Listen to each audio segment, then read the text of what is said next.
Koutou katoa. Good afternoon and welcome to this afternoon's Financial Services Council webinar. This one's going to be a pretty riveting one, so I hope you've got some tea or coffee or a beverage of choice nearby. Clear out those other tabs on your other screen and get your questions prepared because we're about to dive into the very exciting and sometimes very scary world of AI. Now, we'll aim to ensure that the next hour offers you some insight into how ChatGPT and other AI tools are currently being used, as well as offer some takeaways as to both the risks and the opportunities that these technologies offer financial services organisations in particular. So I'm Riss, Head of Content Communications and Marketing at the FSC. And joining me for this exciting kōrero this afternoon are Neil Bryant and Matt Martel. And in the spirit of today's webinar topic, I thought I'd ask ChatGPT to do the introductions.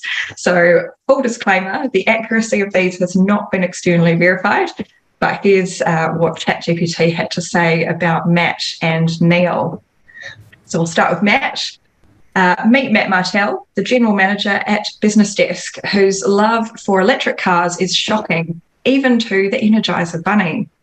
With a mind as quick as a Tesla's acceleration, Matt not only runs the show, but also electrifies the office with his sharp wit and puntastic wordplay.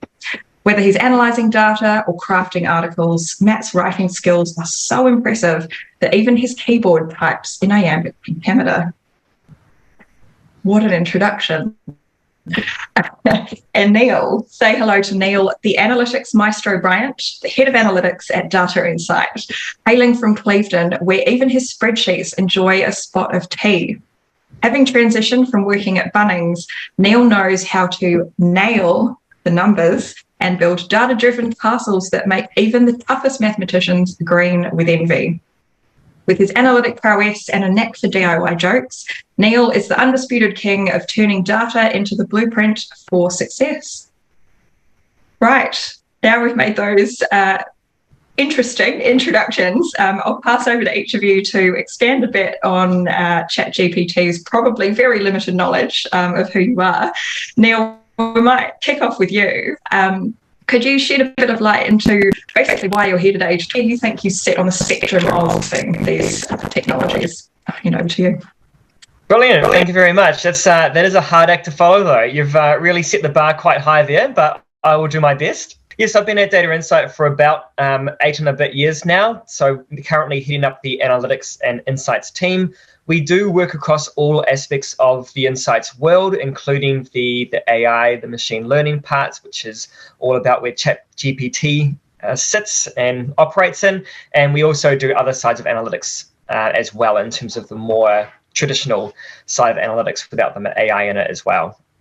For me with ChatGPT, and I guess for Data Insight and where we would sit with it, it's got a huge amount of opportunities for making the most of it. It's definitely turned the entire AI world on its head a bit in terms of bringing it to the popularity of the world right now, whereas previously it was something not that many people knew about, or at least sort of knew that AI, machine learning, those are those robot things, right? And now suddenly with ChatGPT, it's everywhere. Everyone knows about it. Everyone's using it. It's basically taken off in the world on a storm. So we do think there's huge potential for it. Personally, I'm more on the risk adverse side of it, especially when I look at the financial sector. And there's a lot of reasons why I'm a little bit more sketchy of it. It's because we want to make sure that we understand and use ChatGPT for all of the benefits that it can provide, but being cautious about some of the challenges with a tool like that. There's a good reason why it's been banned in a number of different workplaces globally. Amazon and Samsung, I believe, have all banned it within a work environment. Even within New Zealand, Mercury, I think, have already completely banned ChatGPT to be used in any work form. And that's because some of the massive concerns that it has around the privacy and around the way that ChatGPT handles and stores that information. So there are things to be cautious of with ChatGPT, especially given it is a bit of a black box model, meaning you don't necessarily understand why it's coming to the conclusions that it does come to. So that's, I think, where I would sit on it. And obviously we'll go into a little bit more detail throughout the webinar.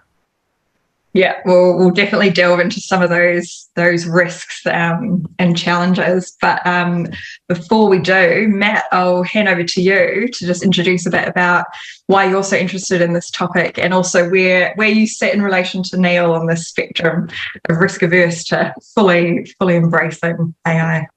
Well, firstly, that was a terrible intro. Last night I asked ChatGPT who I was, and it informed me that I had graduated from the University of Auckland and Cambridge University, which was very impressive, seeing as I dropped out of high school at 15.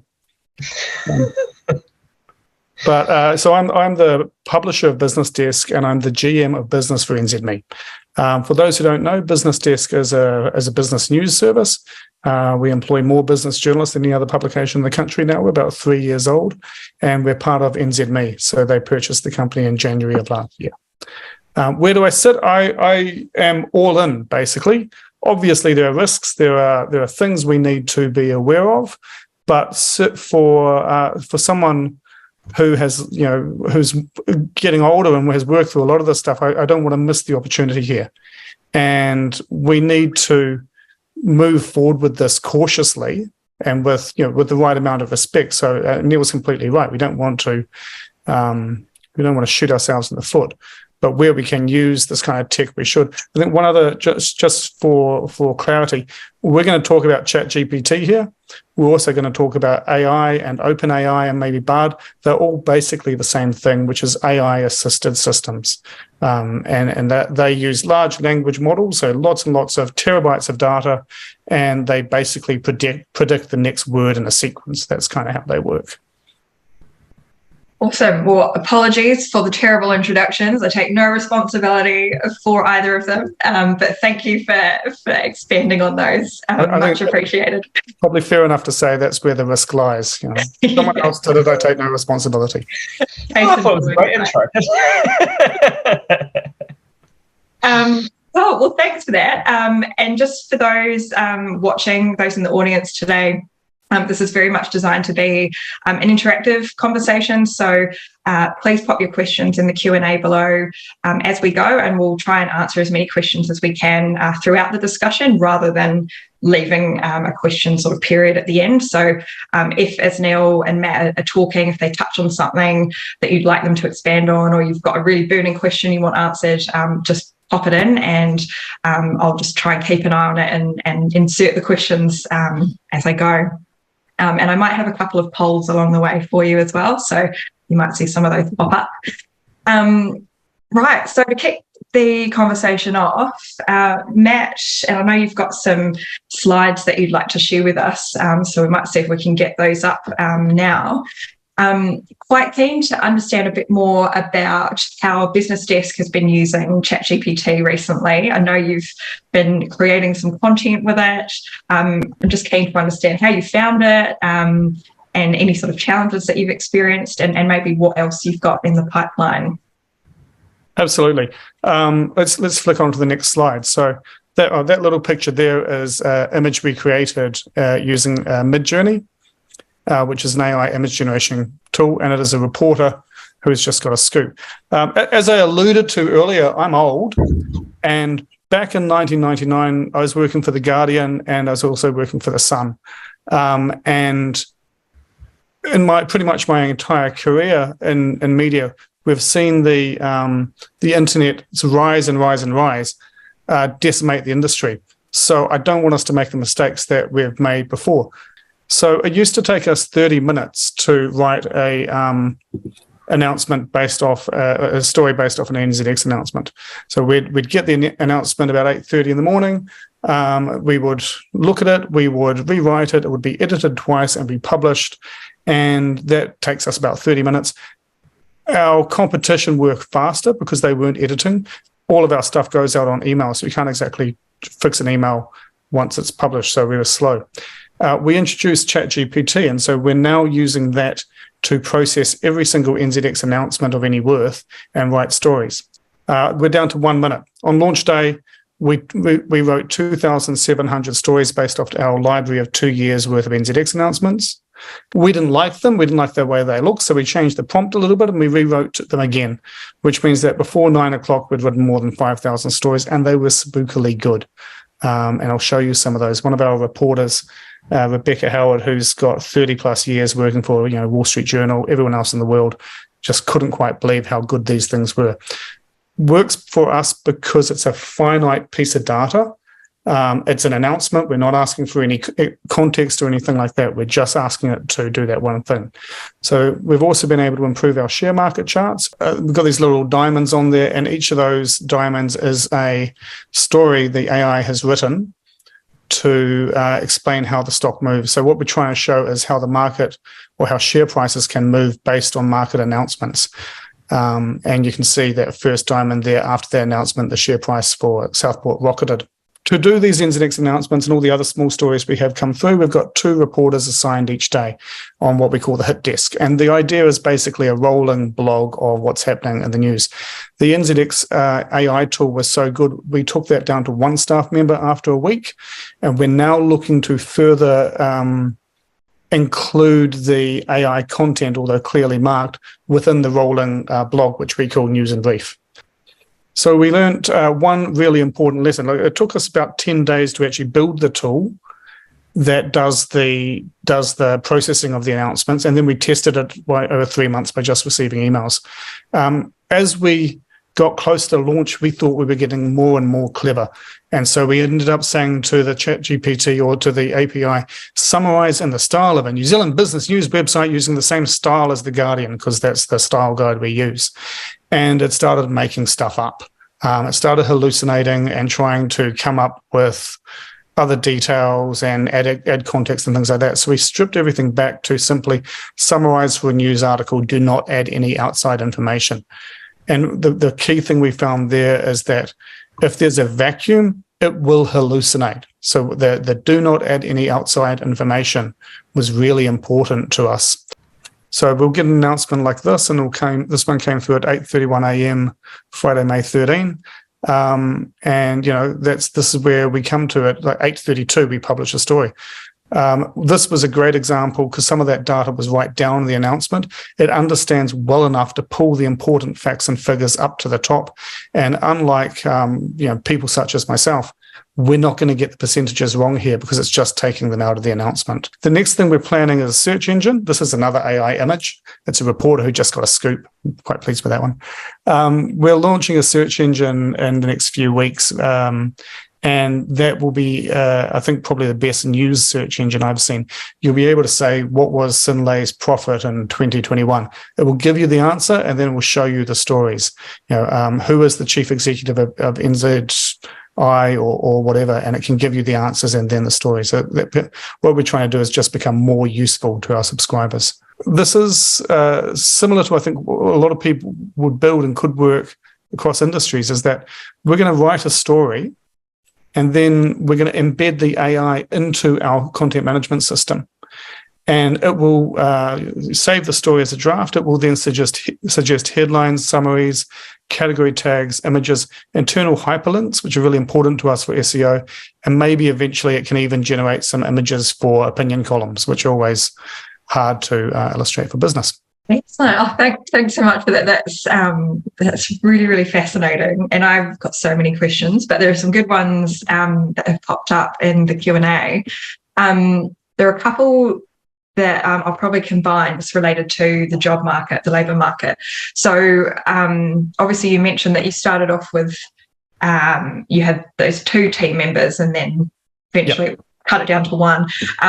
I work in the content world, so that makes me a bit nervous when I think that my job might be made a bit redundant. So what's the impact that you think that this will have, particularly, with journalists, for example, in the future, in terms of impact on the workforce? I think our newsroom was pretty hesitant when we started talking about this, and we started trying to explain it. And so the more we showed them, the better.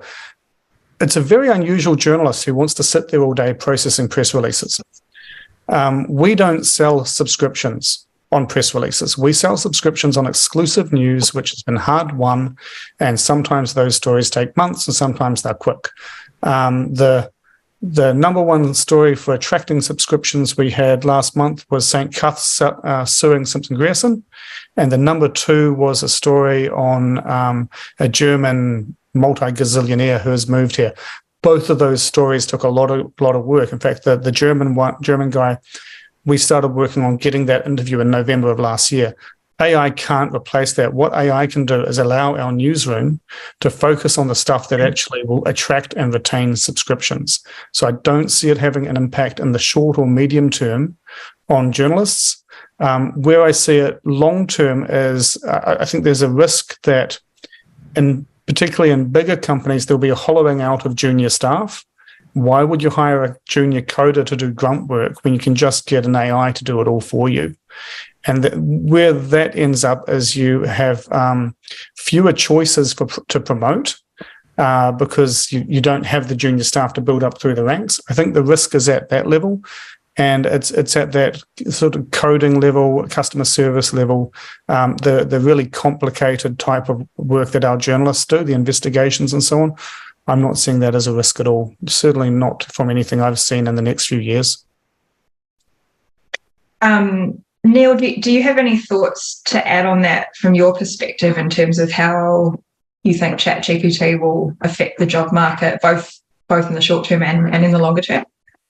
Yeah, definitely. I think one of the biggest at-risk ones is probably, Tim, one of the ones that Matt mentioned as well, is that customer service area is where I would personally believe is the biggest risk short and midterm. The main reason for that is because the nature of the language processing models like ChatGPT and similar ones is that they can be created into chatbots very easily. And that's probably by a long shot one of the biggest risk areas, is that a lot of companies might move to using chatbots powered by ChatGPT and similar technology rather than having a team of 20, 30, 50, 100 people who are taking phone calls, who are answering emails, etc. And what that means, again, following, I agree with Matt on that more junior aspect, is that you still need people to run those contact centers and you still need people to deal with the escalated issues. It's just you don't necessarily need people to do the more basic rudimentary things that a chatbot can effectively replace. Within the coding space, it is a bit harder because while we do use ChatGPT within Data Insight and we see some of it with our clients, just in terms of using it to get code. Now, it doesn't really replace the job of a coder. What it more replaces the function of is what was Stack Overflow. Anyone in the tech world will know Stack Overflow is a website that's been widely used for finding solutions to when your code doesn't run or when you can't remember how to do X code in one syntax versus another. It's brilliant at that, and I think will get used for that quite a lot, but it doesn't replace the logical thinking that goes into building that code. So you still need to understand what it is that the solution from a technical and data perspective is, how it is that you need to approach building that solution, and then you can get ChatGPT to help you in terms of if you're not sure about the syntax or to actually create the code, but you still need to tell it what it is that it needs to do. So I think there'll still always be a need for the driver in the seat, but also for the problem solver in terms of actually solving the data problem itself and then getting the code from it. So it can speed things up, but it doesn't really replace the role as much as it does is make it a bit quicker to get to the answer. Mm-hmm. So is there anyone out there that should be particularly worried at the moment, like people with jobs that you think might be at risk? There's a couple of questions in the chat about that. Yeah, I mean, definitely the customer service concepts ones I would call at risk, but also I guess I'd have to expand that out to anything that was fairly repetitive task. I mean, I would also argue that this has been at risk for years. AI and machine learning is not new. It's been around for a long time. While it may have been accelerated with ChatGPT, there has been a movement towards this for quite a while. So I think the ability to automize and make a lot quicker process for some of those processes that are a bit repetitive is definitely at risk. But as I say, it has been for a while. Things move slowly, especially in the big corporate world. So it's still a little way off. And Neil, we've obviously heard from Matt some of the examples of how Business Desk has been using ChatGPT. Do you have any particular case studies or examples of how you've been using it at Data Insight over the last sort of few months or so? Yeah, we do. So I guess similar to the way that a lot of our clients have, we can't put data into ChatGPT for obvious reasons. We would be effectively breaching our security agreements with our clients if we did that. But we have been using it in terms of, as I say, getting help on a coding perspective, but also we've been using it on some publicly available data. So more recently, we were actually using it on a project that we had where the main thing we were trying to do is take a whole bunch of job listings and categorize them into the right industry to figure out what industry these job listings are actually in. ChatGPT did really well on that overall, and we did end up using the data, but it wasn't flawless. So there were a number of issues in terms of trying to get a consistent result and consistent output from ChatGPT. And that's kind of one of the limitations of ChatGPT actually, is that repetitive nature of it. It's not that good at, because it does pattern recognition to find the answers. It's not quite as strong at giving you the exact same response in the exact same way every time, which means that it's great for language processing, but when you actually want a consistent answer, it's not necessarily going to give it to you. So we ended up having to do a massive amount of data cleaning afterwards to actually make it usable. But I mean, it was still a lot quicker than what we could have done manually. So definitely had some massive benefits. Now, obviously, I'm assuming that majority of the people watching today are from the financial services industry or maybe work with financial services organisations. So I'm keen to focus specifically on the relevance of ChatGPT and these other tools for these kinds of organisations in particular. So if we maybe start with the opportunities and the exciting sort of stuff that you see, and then we might turn to you, Neil, for some of the risks and the words of caution. But Matt, is there anything in particular you see as being really big opportunities for the financial services sector in particular? I think I was just making some notes, but if you look at, say, something like compliance, you can have an AI running in the background. So if you've got an advisor or someone like that sending emails, it's checking to make sure they're actually compliant. There are benefits like that I think will be quite easily possible in the near term. As Neil's mentioned, customer service, customer chatbots, things like that. There's also the ability to customize, say, your website.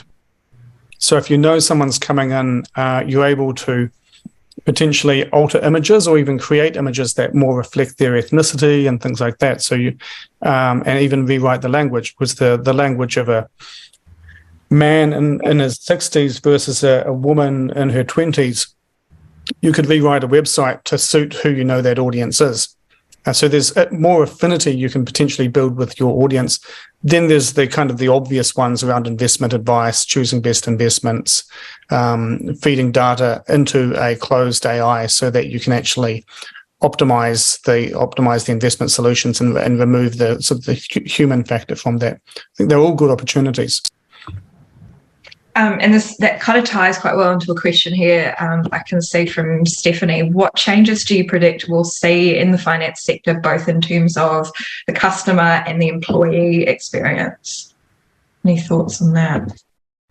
I think the customer experience, I just can see being totally different in a few years, because you're going to have an AI that knows quite well who you are and what you're trying to do.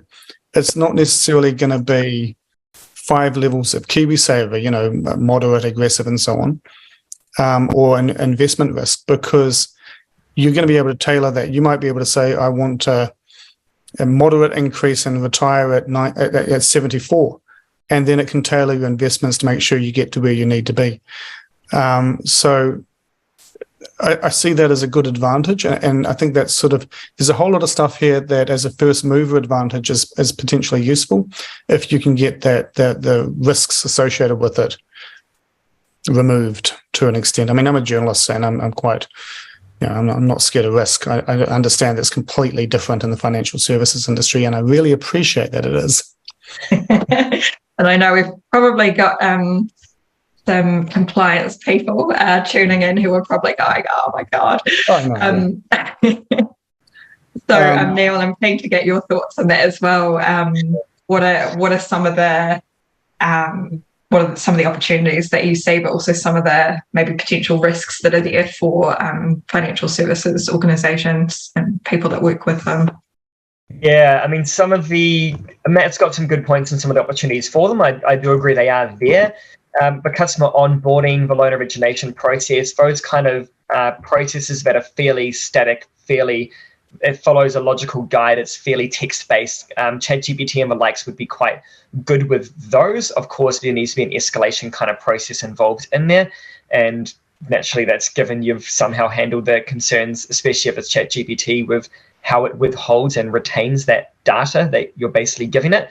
But that kind of thing can work quite well because they are text-based processing models. So they do work quite well with that. Now, where the model doesn't work so well in terms of ChatGPT and similar is that they don't actually deal that well with numerical information. So anything around the financial models or the way that interest is calculated or anything that's actually more on the financial side, dealing with transactions, etc., it's not going to handle it as well because it's got nowhere near the same power on numerical problem solving as it does on text processing. And B, there's also, and this was raised, I think, in one of the QAs, which I will be touching on plenty, as it does get brought up a lot, is the black box nature, black box nature of ChatGPT and basically any machine learning model. What that means for those of you new to that terminology is that the way that a lot of AI machine learning models work, ChatGPT included, is that it has its own learnings in terms of how it will deal with the problems that it's been given and solve them. It learns over time, which means that while you might train it in a specific way at the start, given that it's always learning, eventually it becomes what's called a black box, which means that you don't know and no one knows how or why the system came to that conclusion, or how and why it made that decision. So within a compliance world, that just doesn't work. So it has to be very careful on where these type of models are applied, especially in the financial sector where compliance is a massive issue compared to other sectors. And that's probably one of the biggest risks, is making sure that we're allowing for that and being cautious to make sure that at any point in time we can always explain to the customer why these decisions were made, why we're advising you X, Y, Z, and to the commission as well, we can explain why these things are happening. I think just to emphasize a little bit on that, I was talking to Bard last night, which is the Google AI, because ChatGPT, its knowledge ends in 2021. So according to Bard, Labour is a minority government and needs support from the Greens to govern. Dunedin is New Zealand's second largest city, and I don't know if there's anyone from ANZ on the call, but I've got bad news. The top 4 banks in New Zealand are the BNZ, ASB, Westpac, and Kiwibank. Yeah, there's some limitations. So, Matt, on that, there's a question from Mark that's come through. What tips do you have to reduce the risk that ChatGPT produces incorrect answers or false facts? I think the only thing we can really do is wait. It will get better and better over time, and those models will get better. I also, I know that there'll be different models for different industries. So I was talking to someone involved in the development of models, and we were talking about a supermarket that has developed a model for blueberries, and it trained a model on, I think it was something like 50,000 photos of blueberries. Blueberries come into the supermarket, it looks at the AI, takes a photo of the punnet and says, okay, these blueberries need to go on the shelf today. Next one is these ones are rotten, get rid of them. Next one is these ones are fine, put them in the fridge and bring them out in a week. That's a blueberry model. They'll have one for apples, oranges, peaches, pears, whatever. And then they'll have an AI for managing the AI models because there's so many of them. So it's going to get really, really complicated. And those hallucinations, I think as we have more dedicated language models or dedicated models, the hallucinations should get less as long as you're sticking to your knitting. It's ChatGPT is what, 6 or 7 months old now. It's still a child, so it will be better and better. Those models will get better and better over time, and at some stage they will stop hallucinating because we'll be able to say don't hallucinate. But in the meantime, you're dealing with a toddler. It will make things up, and you've got to be really careful. Like if we were asking our AI to add any context at all or any other information other than what's in an NZX announcement, we would edit it and fact check it. We're really lucky we don't have to do that because we're simply looking at that one piece of information. Anything else, I think, is far too risky at this stage to allow it without going out into the public without some pretty good checks and balances. Yeah, I mean, just on that, ChatGPT actually recognizes that itself. So if you ask ChatGPT about some of its weaknesses, one of the things that it does tell you is the lack of context. So it doesn't have the full picture of what it is that you're wanting to use the answer you got from ChatGPT for. And so that means that it can sometimes give you some pretty silly answers because it just doesn't understand the context, nor can it really do the more critical thinking side of the human brain either. So it's got some serious limitations on that, which it openly tells you about if you ask the system itself. I hope I didn't give it a identity crisis by asking it that. But there's another really good question in here. Do you think that AI-created content needs to be referenced? How does a reader know, particularly for articles that are less factual, whether or not an individual wrote the content, and how do we identify authenticity? It's absolutely has to. It's a breach of our code of ethics not to. Our category is called automatically generated content. The author is BDAI, and we're really clear. There was one of the American sites got into trouble because they were producing AI content and putting a reporter's name on it. It's simply unacceptable to do that unless we're clear with our audience what it is that we're doing. And you can get sites like BuzzFeed say, and BuzzFeed are now using AI to create quizzes. That's one level of thing which I don't really consider journalism, but we need to be clear with our readers, our subscribers on all of that, and so does every journalist. Yeah. There was a great 60 Minutes US show on AI recently, and at the end of it, they said this show was created entirely by humans. We'll see more of that in the future. We'll see more of assisted by AI or helped by AI. Yeah, and just on that, you can actually ask ChatGPT to give you references for the answers that it gives you, but of course you have to ask ChatGPT to do that for you. So if you weren't particularly wanting references because you wanted to claim it for yourself, that's quite a different issue. Yeah, and what people do is they get it from ChatGPT and then they put it through a system like Quillbot, which rewrites it in humanistic form, and then it's undetectable. Yeah. So it's a worry. Another question, which, well, I'll direct at both of you. What are your views on the most effective way that we can regulate these technologies? And I'm assuming that this question is referring to, financial services particularly. Any thoughts on that? Well, the buck stops with the board, really. If your board is happy with you doing this, then they're going to have to be very comfortable. Same with Commerce Commission, whoever else. Whatever you're promising, it needs to be honest and accurate. Whether it comes from a person, an AI, or you teach a golden retriever how to write, it doesn't really matter. So that responsibility lies with the chief executive, with the board, with whoever. So in some cases, it'll be internal. There will always be unscrupulous operators, and for that we need to be able to sort that out. I'm not sure that we need to necessarily regulate AI as just make sure that what we're saying is true. Neil probably has a different opinion. A little bit. I can't see a world in which that's not regulated at a government level, personally. I think it's just going to come. I mean, there was already fairly famously a video circulating online of Matt Altman, the CEO of OpenAI, calling on US regulators to regulate the industry because it's completely unregulated at the moment. And nothing else gets given that free rein. I mean, if you think about the way that personal data is dealt with, there's a massive amount of legislations around the Privacy Act, and updates to the Privacy Act are very regular in terms of how companies have to act when they're dealing with your personal data, how companies are expected to act with any of that, what levels of transparency are required.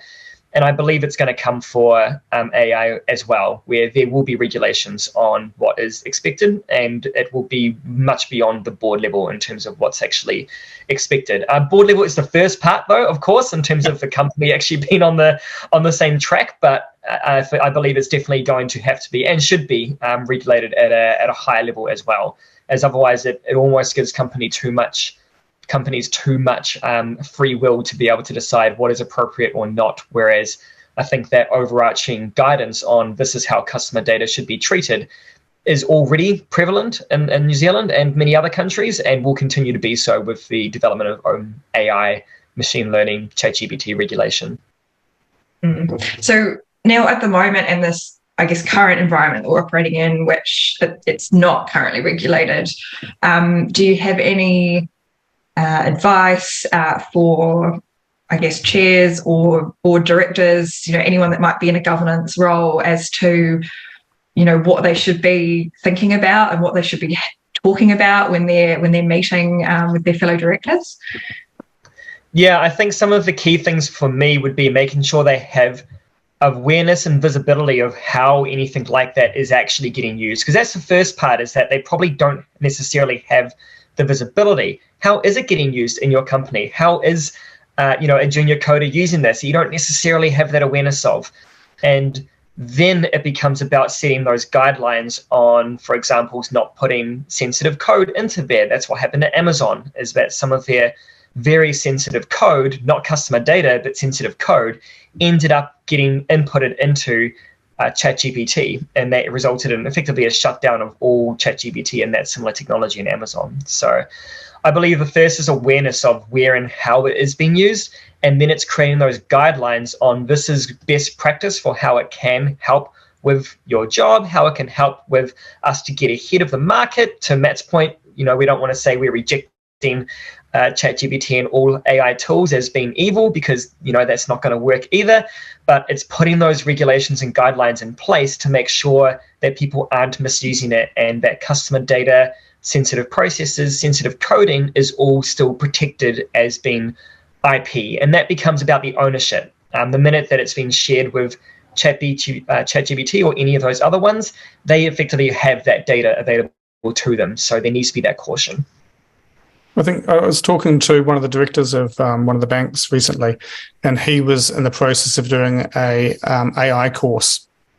And he was doing that because he could see how big it was going to be and how important it was, and wanted to be able to have intelligent conversations about it. I think the ability to have intelligent conversations at a board level, at an exec level, is important. To sort of take a little bit of an opposing view to Neil about how we should use this. I used to be the executive editor of the Sydney Morning Herald, the Australian Financial Review, and The Age in Melbourne. And in my time there, we made more than 2,000 people redundant. We halved the newsroom. So I'm just going to read this. 2003, The Age opened a $200 million press hall near the airport at Tullamarine. 10 years later, the internet had happened and that press hall got shut down. The SMH, Sydney Morning Herald's press hall, opened 1995, $340 million, 50,000 square metre press facility, shut down as well, 2012. And that was because Fairfax and the news media industry generally sort of missed the start of the internet. And I think there's a risk that we underestimate how important this AI revolution is going to be to all of our industries, not just the financial services industry. So we need to be cautious, but we also need to be slightly bullish on what it's possible to do for us, because otherwise When the Chilora, the City Morning Herald press site shut down, 200 people lost their jobs. One person remained. And then in 2006, Fairfax was valued at $9 billion. In 2015, it was sold for $2.1 billion and merged into Nine. And the newspapers were not the valuable assets. If we'd gotten our act together, as I think Nine now has done, those media mastheads should still have been massively valuable because the startups had great valuations. So whatever industry it is, we just need to be cautious that some startup doesn't come along with some really smart ideas and eat our lunch. And on that, I think one of the potential solutions there that's a bit of a blend of both worlds, which is making sure that we're keeping up with this latest technology and not sort of being the dinosaur, but also being cautious of the risks in terms of it being a third party that you basically have no influence on, could actually be it takes some of these ideas and take some of the new ways of using AI and machine learning and have a think about how to actually build those capabilities in-house as well. Or so it's not necessarily in-house, but also that's more customized just for you. And that ownership is really the most important thing there, because if it's built in-house or it's been purpose-built for you by a third party, but it was made just for you, what that means is that you own that model, you own that IP, and you also own all of the data that gets fed into it. It also means that it reduces some of the risk in terms of responsibilities, which is one of the other issues, is who takes responsibility if the model gives you the wrong answer. And if it's been built for yourselves and for your own company purpose, the answer is you do, because it was built by you, and that responsibility and ownership becomes a lot clearer. Yep, couldn't agree more. Throw a huge amount of money at research over the next few years. Can I just ask both of you for your thoughts on financial advisors and how, because obviously you've a lot of our members at the FSC are large corporates, but we have medium-sized businesses and we have relationships with a lot of FAPs and also a lot of, I guess, individuals who might be a one or two man band offering financial advice to clients. What sort of advice would you have for a financial advisor that sort of doesn't have all these resources or time necessarily to delve into all these things, but would still like to, utilize ChatGPT or some of the opportunities that it offers? Yep. Sorry, you can go a minute if you want. No, you go. You're more erudite than I am. So from my view on it, I believe it's definitely got some good opportunities here, especially on scenario creation. So ChatGPT can work really well if you give it a series of scenarios and like a series of options, and it can process what it thinks is the most logical way forward. That's where, especially from a financial advisory perspective, if you're giving it these options and these scenarios, it can probably work quite well in terms of working out some best options and recommendations to that advisor, which potentially makes life a lot quicker, especially if they have, a spreadsheet or some record of 50, 60, 100 different scenarios that their customers are going through, and they can quickly kind of get down to a short list of what some of the best recommended options or ways to go about it are. Now, where I wouldn't recommend going down into is actually giving all of the transaction data and information about exactly what that customer's been doing. The scenarios would work better, in my view, than exact numerical data. But also, it was raised in the QA, and we've already touched on it again. But let's say that they go and take that advice and they use it. Who is responsible for that advice? And the answer is the advisor. Yeah. So there needs to be that level of caution still applied on, ultimately, the advisor is responsible for all advice that they provide, not the machine or model that they use to help get the responses. But either way, it can still help make things a lot quicker, as long as it's not taken at face value without any sort of, I guess, human interaction on top of it. Yeah, and even just things as simple as automating customer service as well, and things that you can probably buy off the shelf now would be useful. Another question from the Q&A. Have either of you looked at the difference in performance and quality from the free version and the paid version of ChatGPT? It depends on what version of ChatGPT you're looking at, because ChatGPT 4 is a lot better, but it's kind of got to be good enough. We're still using the version 3 because it does exactly what we need it to do. And we're using it via the API, so we pay for it. That's one of the ways OpenAI make their money. I'm not sure if there's a huge amount of difference between the two of them, but with the image generators, now you've got to pay for a lot of them. There's one other kind of more random thing to bring up is just as far as marketing goes. It's just not for the financial service industry, but we're going to get to the point where Google was suggesting answers in a very different way. So instead of Googling which is the best house insurance for a family of 3 in Auckland and getting a list of sponsored suggestions and then the answers below, Google or whatever else will start giving answers. And it will be company X is the best because their prices are the lowest and they offer, I don't know, some kind of benefit. So you're going to move away from using search to hunt out answers to using search to actually find the right answer. It gives you a different view of how your packages need to be put together if you're relying on search to generate the bulk of your sales. You may be in trouble. If you're an aggregator and you were saying, okay, I've got 30 insurance companies, I'm hitting their API to find out which is cheapest, or interest rates or anything like that, your business is going to be in trouble because it's all going to be done by AI and done by Google. Likewise, and I don't know how they'll handle this, Google's advertising, if they're only giving one answer and they think it's the best answer, I'm not sure what the advertising is there for. So they're potentially eating their own lunch by doing this. It may be one of the reasons why Google have been a little bit slow to innovate up till now.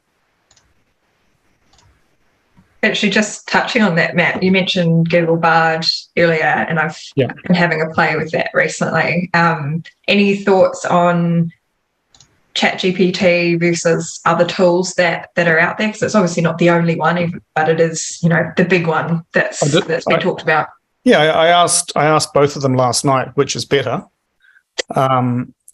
Bard, because it finishes in ChatGPT, because it finishes in 2021, it has no new knowledge, considers Bard to be the baseball augmented reality database, and it feels it's much better than it. And Bard was quite aggressive, and it says that it has access to the internet, so it's better. And so I have this written down somewhere. It's based on a much bigger model. All these reasons why it's better than ChatGPT. So if you ask the two of them, you would probably come up with Bard being better. I would not bet against Google at all. So, and I'm sure they'll both get better and better, and I'm sure we'll see other players come into market. In the meantime, it's a matter of having a look at both of them and just testing what's right. Like DALL-E was a fantastic generator of images, and then Midjourney came along, and it's a fantastic generator of images. It's better than DALL-E. And then Adobe have released the beta of Firefly, and that is incredible. So these things will keep getting better. They'll keep being new competitors, and it's just a matter of trying to keep on top of things. So the short answer is I've got no idea. Neil, anything to add to that in terms of the different tools and platforms that are out there and where you think they'll go? Yeah, I mean, as far as I know right now, ChatGPT would definitely be the dominant one in terms of it would outperform the other ones right now. But Matt touched on this as well, but this is a very fast-moving world. I mean, to what Matt said as well, not long ago, it's only been around for about 6-7 months or something. So the world is massively being turned on. Wow, look at this. This is amazing. What can we do here? And there's going to be a huge amount of competition coming up against ChatGPT. So while it may be the first and therefore dominant one at the moment, it's not necessarily going to retain that place. And that could change very quickly. I mean, you give it a year and this space is going to be very different from a competitive environment. Yeah, we may be looking at MySpace. Yeah, that's exactly it. Just because it's the first doesn't mean it's going to maintain its market dominance by any means. In terms of tools or apps that can validate information or filter data that is sourced from AI, are there any examples that either of you have? There's just a question in the Q&A. Can you name a few tools or apps that the financial sector can use to validate information or filter data sourced from AI? I mean, one thing I'd consider there is to check the references when ChatGPT has actually provided you with an answer, which you can ask it for the references. Now, I've got a couple of colleagues on this webinar as well, and one of them has mentioned that they have had instances where the references have actually been fake, so they've tried to follow through to find those references, and they didn't actually exist. So to be cautious of that, but generally that would be one of the best places to go to. Otherwise, if it doesn't exist already, it will probably exist by next week. So the amount of new AI tools that are developing is insane. So it's probably not far off having something like that if it's not already out there. Also in the Q&A, remember Nokia? Yep. They'll be back. They'll be back. And there's a response to one of the previous questions about the paid versus free versions of ChatGPT. So the paid version has access to plugins that allow ChatGPT access to the internet to receive recent information versus the free version that's limited to 2021 data. Thank you for that. Thank you. How do you see AI and ChatGPT impacting trust, including in the area of corporate communications? Matt, any thoughts on that? Impacting trust. I mean, trust in media anyway is at a record low. How will it impact corporate communications? It all comes down to, I think, brand affinity and the brands that people believe rather than necessarily AI. I'm not sure on that one. I'm not sure if it will have an impact unless you've got an AI-generated CEO. I think it does depend, though, because you can use it very easily to create communication. So it's not hard, especially from a client engagement perspective. It's really easy to write something very simple of, tell the client that the project's going to be delayed a week because the developer stuffed something up. And they will write it in a very professional, very more work-appropriate manner, and you can just copy-paste that and send it. So I guess it depends on if it's used in that aspect that you can sometimes maybe after a while start to wonder if you get a letter from your boss or something congratulating your hard work. Does this actually come from my boss who's really speaking from the heart, or did he just chuck this into ChatGPT and said, make this person feel good? So I do wonder about the potential impact on trust there if it starts getting used more and more for written communication. Yeah, so any salesperson who gets 100% of budget gets a personal email from the CEO congratulating them and asking about the kids. Yeah. Yeah, exactly. And it goes to the 25-year-old with no kids who's going, this was weird. I'm going to ask this question because I quite like it. Quick question from Ryan around ownership. I know people have used ChatGPT to write songs in the style of Snoop Dogg, for example. So let's say I ask it to write a song in that style. Who is the owner? Is it the platform? Is it me as I prompted it? Or is it Snoop Dogg because I asked it to be written in his style? I wonder if there's been any lawsuits on that yet. No, I don't think that yet. I mean, the real question is, does your money jiggle? Whose money folds and whose doesn't? I wouldn't have a clue on that. It would depend on the terms and conditions you sign up for when you start using the AI to an extent. Yeah, I would imagine if that went to court, that would be a very interesting legal battle. But if you'd specifically asked it in the style of Snoop Dogg, then it could easily be argued that you were intentionally copywriting or plagiarizing. Yeah, but could you get sued for plagiarism? Yeah, it's tough. It'd be a difficult one. On that, we have had some interesting ones. We asked it to actually create a song for Data Insight for Christmas, just for a bit of a laugh, and it actually showed some of the inherent bias that does exist within ChatGPT though as well. So it wrote us a great song about our CEO and how he will do this for us and how he will do that for us. But rest as you know, our CEO is not male. Our CEO is female. So ChatGPT automatically assumed that every CEO is male, which really did highlight some of the interesting way that it was trained on the data from the internet. It's, I guess, being trained on CEOs are male, which is, not necessarily true. So, see, there's even more with images as well. Whereas if you ask it to create an image of a CEO, it's going to be male. If you ask it to generate an image of a female CEO, it will be pretty and about 30 years old, and not necessarily, dressed appropriately. Awful. Yeah.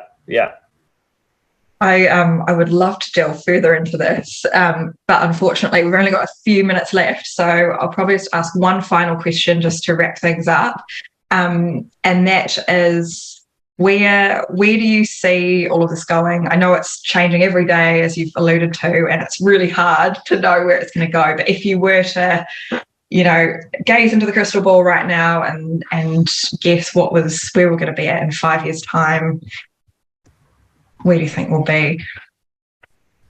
There's Neil for a definitive answer. I've definitely got some thoughts on that one.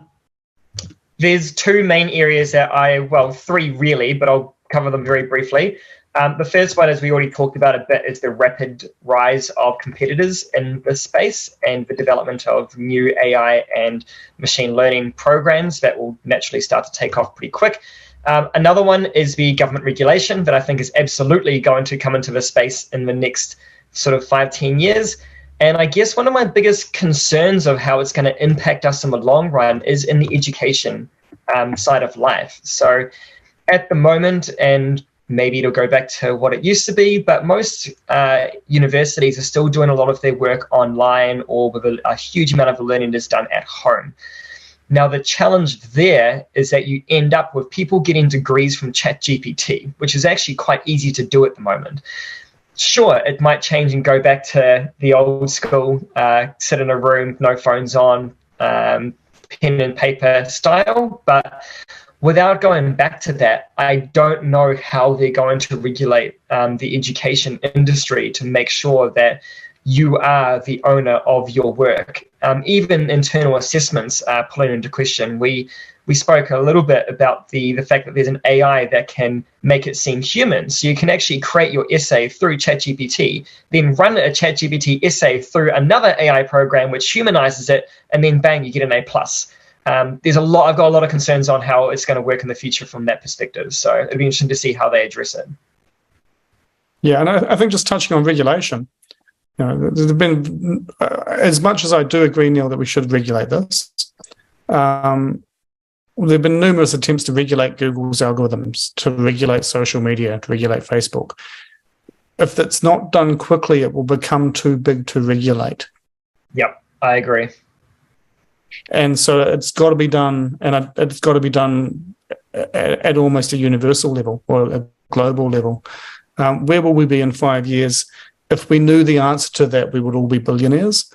But I think it will be a huge part of our working day, regardless of what industry we're in, except maybe for manual labor.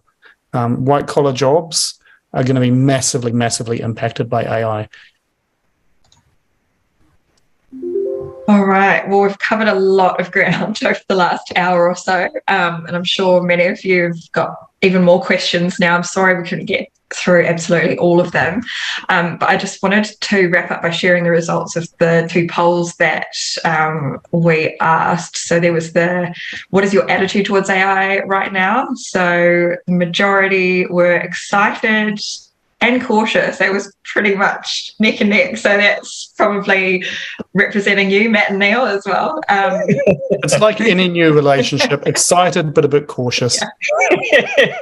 Very, but got the butterflies. So that was an interesting one. I'll just share those results now. And then the other poll we had, which was the uses of AI tools. So we just asked them, what context have you used ChatGPT or other AI tools? And so the majority had used it personally, and also work-related context like writing content or generating ideas. No one said they'd used it with customers yet. So maybe that's, still a little bit cautious there, and we might start seeing more of that over the coming months. But thank you so much to both of you, Matt and Neil. That was a really fascinating conversation. I think we need to do probably a part 2, 3, 4, 5 as things constantly change. But yeah, really appreciate you sharing your thoughts. We had a really good discussion about the risks and the opportunities, and really cool to see some of the ways that you've been using it at Business Desk and Data Insights. So thank you so much for joining us. Thank you for having us. All right. Thank you as well. And everyone watching, thank you for joining us. We've got a couple more events coming up. Our next webinar is next week, all about cyber. So if you're interested in that space, definitely tune in next Tuesday at the same time. And we've announced our first round of political speakers for the FSC conference in August. There will be more being announced. This is just the first few names, but we've got some really interesting speakers, not just politicians, but we'll also have regulators, chief executives. We'll have some keynotes from some inspiring motivational speakers as well. So make sure you get your tickets. I think early bird's closing in the next half an hour from memory. So yeah, definitely get your tickets soon for that in-person show. And thank you so much for joining us. I hope you will have a great rest of your afternoon, and we'll see you next week, hopefully.